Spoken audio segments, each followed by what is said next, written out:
Ililista natin ang top 10 murang sport bike sa Pilipinas. Kung naghahanap ka ng murang performance sport bike, baka makatulong sa'yo ang video na to. Number 10, Kawasaki Rouser RS 200. Isang sport bike na may muscular design, modern features na kargado ng reliable Kawasaki engine para hindi na sumakit ang ulo mo sa maintenance. At ang malupit pa dyan, ay meron lang itong estimated price na 149,500 pesos. Pinapaandar ang Rouser ng single-cylinder liquid-cooled DTSI 199cc engine. Ang maximum power nito ay nasa 24.13 horsepower at 18.24 Nm ng torque. Fuel injected na din yan. May fuel tank capacity na 13 liters at average fuel consumption na aabot sa 35 km per liter. Magandang adventure bike na para sa presyo, lalo na kung patibayan at patipira ng usapan. Ang parehong gulong nito ay R17. For safety ay meron nitong pass switch, parehong disc brakes na sa harap at likod, front telescopic fork at nitrox suspension sa likod para mas sophisticated ang lambot. Number 9, Honda CBR 150R. Dream bike naman talaga ang CBR 1000RR ng Honda na unang nilabas noong 2012. Pero hindi naman lahat kasing yaman ni Atong Ang. Kaya naman naisipan ng Honda na maglabas ng motor na may mas maliit na displacement at mas mura para maranasan din ng ibang riders ang kakaibang riding experience at elegance na dala ng CBR. At dito na nga nilabas ng Honda ang CBR 150R na nagkakahalaga ng 159,900 pesos. Ang sport bike na ito ay kargado ng 149cc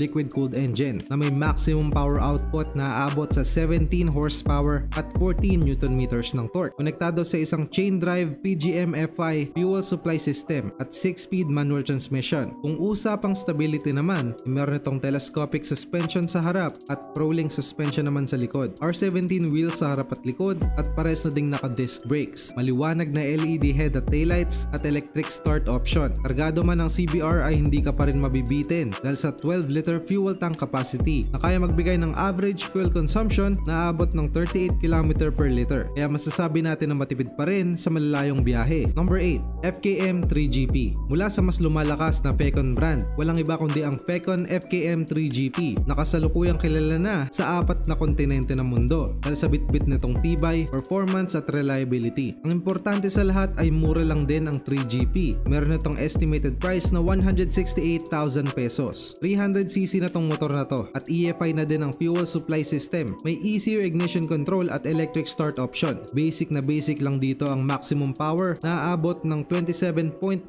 horsepower at 22 Nm ng torque. Ang fuel tank capacity nito ay may napakalalim na 17 liters. Literal na piga ka na lang ng piga at di mo na masyadong aalalahanin kung maubusan ka na ba ng gas sa long ride. Pareho na ding equipped ng disc brakes sa magkabilang gulong at dual ABS para kapit na kapit ang preno. Fully digital ang instrument panel para sa mas maangas at futuristic na datingan. Ang FKM 3GP ay isang sport bike na may rigid design, kaya naman talagang aggressive ang dating sa kalsada. Number 7, Motorstar Explorer 250R. Ang pambato ng Motorstar sa sport bike market na budget friendly. Local bike na design para sa adventure rides na may promised quality performance. Meron lang itong estimated price na 69,000 pesos. Aba, napakamura na niyan. Tingnan natin ang specs. Ang motor na ito ay kargado ng 250cc liquid-cooled engine na konektado sa isang 6-speed manual transmission. Ang maximum power nito ay nasa 22 horsepower at 23 Nm ng torque. May angking tulin din. Syempre sports bike optimized talaga for speed. Para sa braking power, ang dalawang gulong nito ay parehong naka-pedal disc brakes na. Ang fuel tank capacity ng Explorer ay 16 liters. Kaya siguradong relax ka sa mga susuungin mong long rides. Matipid din dahil ang average fuel consumption ay umaabot ng 30 to 35 km per liter. Number 6, Suzuki Gixxer SF 250. Ang Gixxer SF series ng Suzuki ay unang nilabas noong 2015 kung saan meron itong tag name na sport fairing. Kaya naman mabilis itong pumutok sa merkado dahil sa aerodynamic designs, sporty looks at maayos na performance sa kalsada. At isa sa kanilang pinagmamalaki sa lineup ay ang Suzuki Gixxer SF 250 na may estimated price na 192,900 pesos. Meron itong liquid-cooled 249cc engine kadugtong ng 6-speed manual transmission.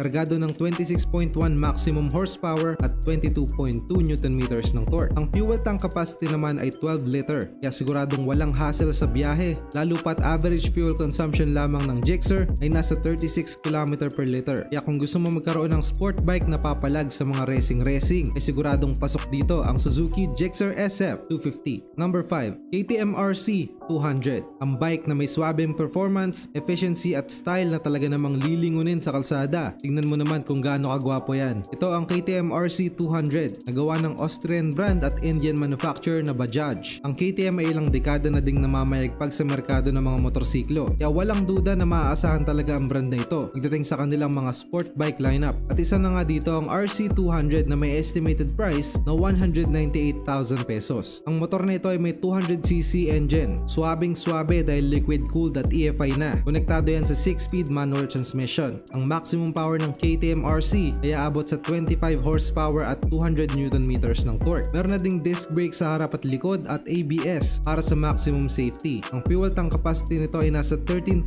liter na may average fuel consumption at 35 km per liter. Medyo maliit man ang tangke nito kumpara sa iba ay hindi na rin masama, lalo na't komplementary naman ang tank design sa kabuuang aesthetic ng motor. Number 4, CF Moto 300 SR. Marami din ang bumilib ng ma-experience ng Pinoy ang perpektong balance ng power at performance na hatid ng CF Moto. Ang bike na hinahangaan ng marami dahil sa guwapong exterior body na nagko-complement sa sporty look nito. Ito ang CF Moto 300 SR na merong estimated price na 165,000 pesos. Ang pinakapuso ng motor ay ang liquid-cooled 292cc engine na nakadugtong sa 6-speed manual transmission. Meron itong ECU ignition, EFI fuel supply system at electric start option. Ang maximum power nito ay nasa 28.6 horsepower at 25.3 Nm ng torque. Napakatulin mga pre. Rereklamo ka pa ba sa specs na to? Kaya kung guwapo, high-powered at affordable na sports bike ang gusto mo, isama mo na sa listahan ang CF Moto 300 SR. Number 3, Yamaha YZF R15M. Ang YZF R15M series ng Yamaha ay unang namayagpag sa India at Indonesia. Umabot naman sa Pilipinas kung saan mainit itong tinanggap ng mga Pilipino riders dahil sa stylish nitong dating. Kung trip mo isang sports bike na may eye-catching design to power ratio, ay subukan mo itong Yamaha YZF R15 na meron lang estimated price na 189,500 pesos. Pinapatakbo ng 155cc engine kapares ng 6-speed manual transmission, kargado ng TCI ignition system at fuel injected na din. Kaya maglabas ng maximum power na 19 HP at 15 Nm ng torque. Ang fuel tank capacity nito ay nasa 11 liters na kaya magbigay ng average fuel consumption na abot hanggang 40 to 45 km per liter. May disc brakes na din ang YZF, kaya kung naghanap ka na isang bike na kaya magbigay ng trip mong adventure at racing feel sa kalsada, ay tamang-tama talaga itong Yamaha YZF R15M. Number 2, Rusi Gamma SS200. Ang Rusi Gamma S200 ay talaga namang head turner, lalo na sa kakaibang exterior. Merong matte at glossy finish options. Isa ang Rusi Gamma sa pinagmamalaki ng brand dahil kaya nito makipagsabayan sa mga sikat na motorcycle brands sa 200cc category. Lalo na't ang pinaka-selling point nito ay di ka panipaniwalang estimated price na 64,000 pesos. Isa na sa pinakamurang 200cc sport bike sa Pilipinas. Ang Japanese-inspired sports touring bike ay kargado ng 200cc air-cooled pushrod carburetor engine na konektado sa isang chain drive 5-speed manual transmission. Ang maximum power ay umaabot sa 15.2 horsepower at 17.8 Nm ng torque. Ang complementary rigid fuel tank design naman ay may 14 liter capacity at idagdag mo pa sa murang price point ang matipid na konsumo. Meron itong average fuel consumption na abot sa 28 to 30 km per liter. Kaya kung affordable na sport bike ang hanap mo na kaya kang dalhin sa mga dream destinations, ay isa sa pinakasulit na itong Rusi Gamma SS200. Bago natin ni-reveal ang top spot ay paki-comment naman sa baba kung anong paborito mong sport bike.